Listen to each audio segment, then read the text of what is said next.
नमस्कार। आज की इस वीडियो में आप लोगों का बहुत बहुत स्वागत है।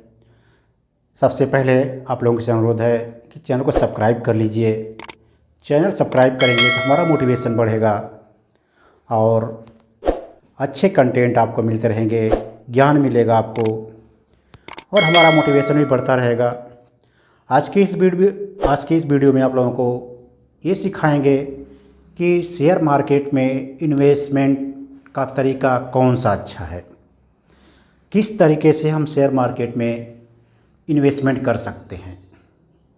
हम जानते हैं कि शेयर मार्केट में इन्वेस्टमेंट के तरीके बहुत हैं, लेकिन कौन सा अच्छा होगा आपके लिए, शुरुआती दौर में किस चीज़ में आप इन्वेस्टमेंट करें।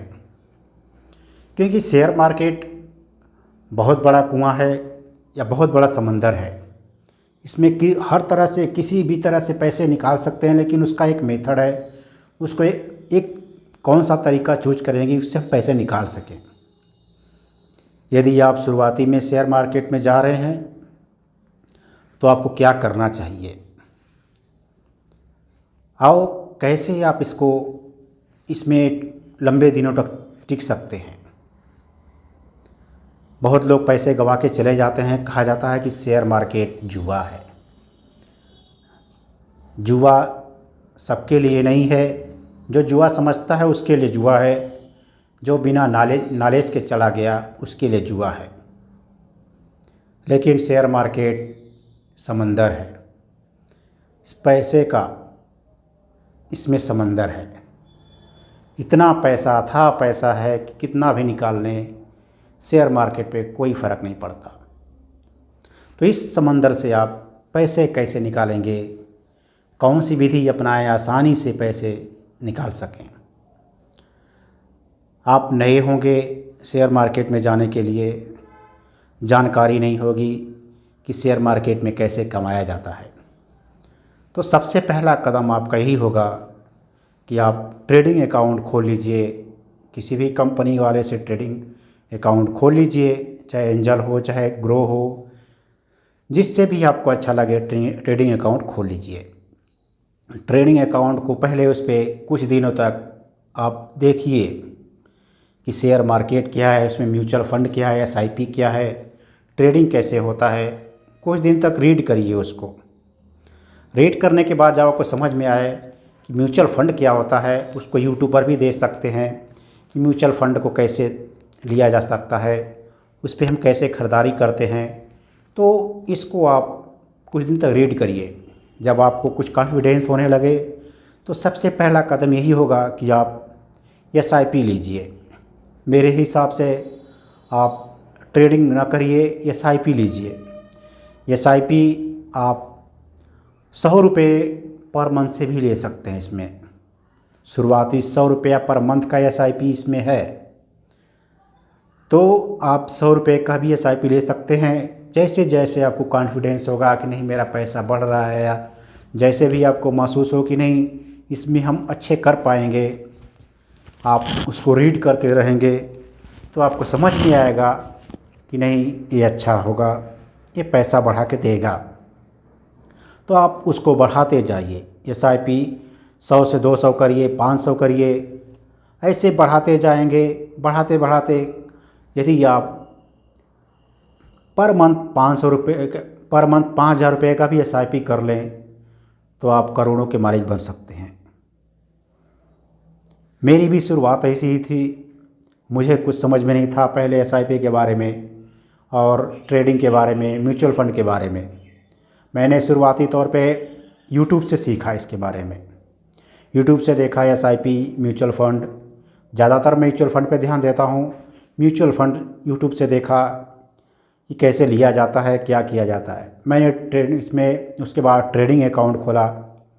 ट्रेडिंग अकाउंट खोलने के बाद मैंने उसको रीड किया। पहले मुझे विश्वास नहीं था कि इससे पैसे बनाया जा सकता है। मैंने पैसे बनाने के लिए शुरुआती तौर पे मात्र 200 रुपये का पहला एसआईपी लिया था। आईसीआई जो सेक्टरल आईसीआई म्यूचुअल फंड का सेक्टरल फंड था, जिसको मैंने चुना क्योंकि उसमें मैं देखा कि ये सबसे ज़्यादा ग्रोथ कर रहा था। तो इसको मैंने पहले चुना कुछ दिनों तक इसको मैंने कंटिन्यू रखा, कम से कम 2-4 महीने तक कंटिन्यू रखा। और उसके बाद थोड़ा सा मन में हिचक आया और मैंने पैसे को विड्रॉ कर लिया। फिर उसके बाद मैंने दूसरा SIP लिया पराग पारिक का, लेकिन उसको 6 महीने चलाया और उसको चलाने के बाद उसमें ग्रोथ अच्छी नहीं थी। उसके बाद 6 महीने बाद मैंने उसमें से भी पैसा रिडीम कर लिया। फिर उसके बाद मैंने एक्सिस बैंक का लिया और एक्सिस बैंक को भी मैंने 6 महीने चलाया, रिडीम कर लिया। इस तरह मैंने शुरुआती डर की वजह से उसको पैसे को जब बढ़ता था तो निकाल लेता था। ऐसे करते करते मेरे 6 से 8 महीने गुजर गए। धीरे धीरे मुझे विश्वास होने लगा कि नहीं, इसमें पैसा बढ़ता है और पैसा निकलेगा इससे। तब मैंने शुरुआती दौर पे सबको कैंसिल करके 3 SIP लिए 3200 के। पहला था ICI का, फिर से मैंने लिया ICI म्यूचुअल फंड्स जो सेक्टरल फंड था। उसके बाद मैंने मीरे एसेट का फ़ंड लिया 1000 का। फिर उसके बाद मैंने PGIM का लिया था। इससे मुझे धीरे धीरे कॉन्फिडेंस होने लगा। 3200 की SIP मैंने करीब करीब 8 महीने कंटिन्यू चलाए। अब मुझे कॉन्फिडेंस हो गया कि नहीं, अब पैसा बढ़ रहा है, क्योंकि पैसा बढ़ रहा था। अब पैसा बढ़ने लगा, मुझे और उत्साह आने लगा इसमें।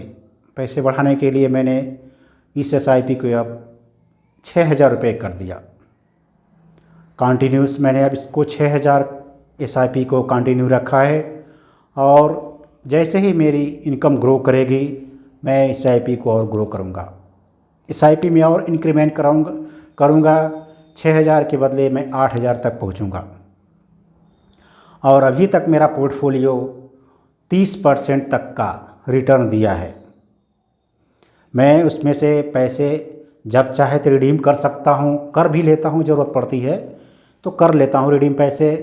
और फिर भी मेरे अकाउंट में अभी भी 3 शेयर हैं और इसमें 30% तक का रिटर्न मिला है। और इसको मैं कंटिन्यू रखूँगा, जब तक मैं कमाता रहूँगा तब तक इसमें कंटिन्यू रखूँगा SIP को। चाहे कितना भी हो, कम हो जाए तब भी चलेगा, लेकिन SIP को कंटिन्यू रखूँगा। अपने एम को पूरा करूँगा। कम से कम 60 साल तक, जब तक उम्र रहेगी तब तक कमाते रहेंगे और इसमें SIP में डालते रहेंगे। आखिरी वक्त